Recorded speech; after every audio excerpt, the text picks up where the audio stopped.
கும்பகோணம் பக்கத்துல ஆதி கும்பேஸ்வரர் ஆலயம் அப்படின்னு ஒரு ஆலயம் இருக்குங்க. இந்த கும்பராசி அன்பர்கள் அந்த ஆதி கும்பேஸ்வரர் ஆலயத்துக்கு போறது ஒரு அதி அற்புதமான பலன்களை கொடுக்கும் அப்படின்னு சொல்லலாம். நீங்க ஆதி கும்பேஸ்வரர் ஆலயம் போகும்போது என்ன பண்ணுங்க, சும்மா ஒரு நெய் எடுத்துட்டு போங்க. ஒரு 50 ml, ஒரு 100 ml, இல்லைன்னா ஒரு 1/4 லிட்டர் நெய் வாங்கிக்கோங்க. வாங்கிட்டு போயிட்டு நம்ம கோயிலில் ஈசனை தரிசனம் பண்ணும்போது அங்கே இருக்க புரோகிதர்கிட்ட, ஐயர்கிட்ட நம்ம சொல்லணும், இந்த நெய்யை கர்ப்பகிரகத்தில் இருக்க விளக்குல ஊற்றுங்க அப்படின்னு சொல்லணும். அவங்க நம்ம கண்ணு முன்னாடியே ஊற்றுவாங்க. ஊற்றும் போது அந்த விளக்கு நல்ல பிரகாசமாக எரியுங்க. அந்த ஜோதியில் சிவபிரானோட முகத்தை ஆத்மார்த்தமாக பாருங்க, சிவனை தரிசனம் பண்ணுங்க. அது உங்க வாழ்க்கையில பல விஷயங்களுக்கு விளக்கேற்றி வைக்க பயன்படும், விளக்கேற்றி வைக்கும் அப்படின்றது மறந்துடாதீங்க. இது ஒன்று செய்யுங்க, சரிங்களா?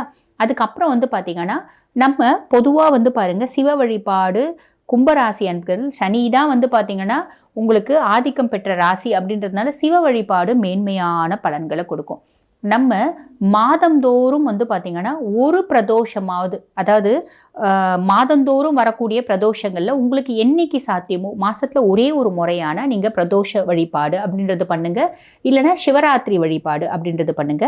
முக்கியமாக பிரதோஷ வழிபாடு அந்த நேரம் முடியும் அப்படின்னா சும்மா ஒரு டம்ளர் பால், இல்லைன்னா கொஞ்சம் நெய், இல்லைன்னா ஒரு கட்டு அருகம்புல், இல்லைன்னா ஒரு முழம்பூ ஏதாவது நீங்கள் வாங்கி கொடுக்குறீங்க அப்படின்னும் போது அது வந்து பார்த்தீங்கன்னா அதி அற்புதமான பலன்களை கொடுக்கும்.